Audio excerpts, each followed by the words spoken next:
Yes, class 12. We are doing chapter 8 on commerce. You must be feeling very tired, very restless, sitting at home. But this is a very demanding situation where you need to have some control over yourself. This is a trying time where you are supposed to mind yourself. So in our last online class we were doing organizing. We did planning, then we are doing the next function of management. It is organizing. Organization has got several types. I gave you the lesson plans, and in those lesson plans you have seen that organizing has got certain structure.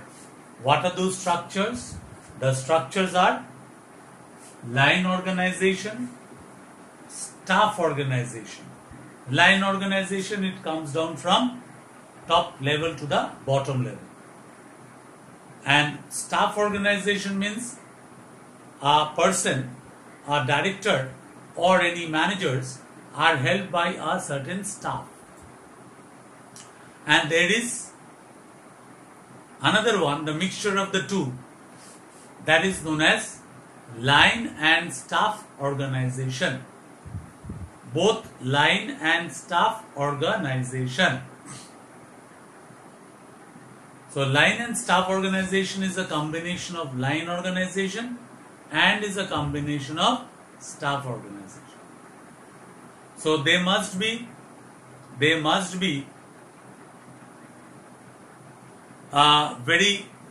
planning must be very prudently done. Organizing is also a very demanding part of a management, because it's not very easy to organize. This structure of organization depends upon the type of the business, type of the activities carried on in a business. So in our online class we did line organization, line and staff organization we discussed, functional organization we discussed, and divisional organization we discussed. Today there are two more organization structure. Two more organization structure. They are formal organization and informal organization. Formal organization means that there is a form in the organization. That means there is a structure in it. What is that? It is an official structure. It is an official structure. Official. That means there is a structure, line organization or line and staff organization. These are official structure. They are formal in nature. They have a form in themselves. Okay? And there are authority activities, roles and authority relationships. There are authority, roles, every relationships are mentioned, which is deliberately planned, and there is a plan in the organization. In this formal organization structure, there is a plan in it and executed by the management. These are to be executed by the management. These are needed to be executed by the management. And what is there? Why should they execute it? Why should there be a execution of this? Because everyone wants to achieve a goal. Everyone wants to achieve a goal. So that goal must be achieved only when these structures, these authority relationships, this formal part is to be followed. The roles, each and every person knows about it, their role, what roles they are to follow. then only an organization may be a successful one. And there is another organization within the formal organization. Within the formal organization, there is another organization which is known as a informal organization. What is that? Informal organization is what? Informal. There is no form in it. It is formed within the formal organization. What is that? There is no structure in it. It grows up automatically. What is that? It is a system of social relationships. It is a system of social relationships. That means we, I and you, have a social relationship as a teacher and a student. We are all part of the society. So in the organization also, the relationship, the form which grows up of social relations. Okay, there is a social relation among the staff.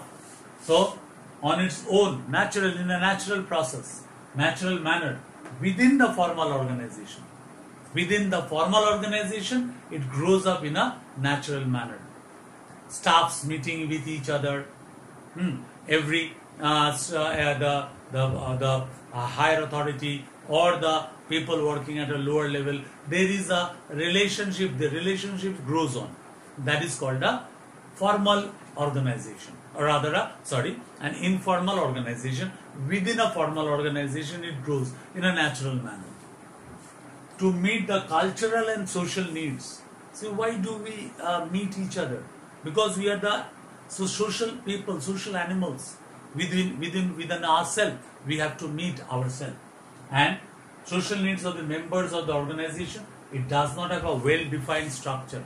There is no structure in it. There is no structure in it. See, when we enter your class, we have a formal relationship. That is, as a teacher and a student. But among yourself and with your friends, there is an informal relationship. Because there is no structure in it. There, no one is at a higher level, no one is at a lower level. You all are in a social mixture of the society, because it's your culture, it's your ethics, manners which bring you all of you together.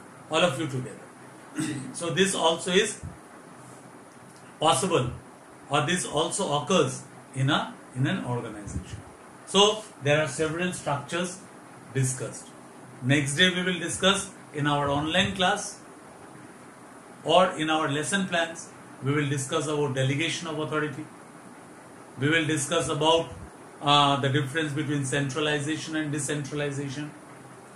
I will give you the lesson plans regarding these lesson chapter once again, not once again, but I will continue the chapter, and your next lesson plans you will be able to get these things in your lessons, as also next in our video lessons we will again discuss the last part of this chapter, and then we will go for the next chapter. So up till now, what we have discussed, you go through it, but be careful to go through the books before you answer anything. Okay, children? So stay safe, be careful, and be healthy. Thank you. Bye bye.